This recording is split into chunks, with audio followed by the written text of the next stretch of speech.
আজ মজাদার একটি তালের বড়া বানাবো। তো এর জন্য আমি কিছুটা চাল ভিজিয়ে নিয়েছি এবং আমি চালটা ব্লেন্ডার করে নিব।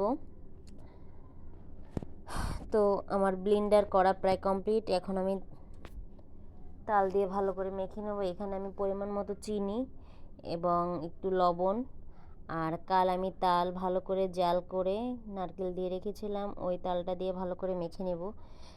এবার আমি কিছুক্ষণের জন্য ঢেকে রাখবো। এবার আমি একটা কড়াইয়ে তেল দিয়ে ছোট ছোট করে বড়ার সাইজ করে তেলের মধ্যে দিয়ে দেব।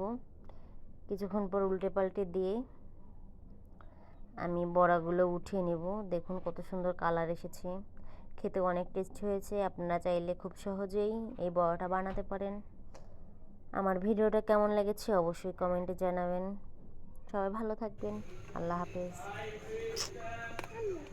জি।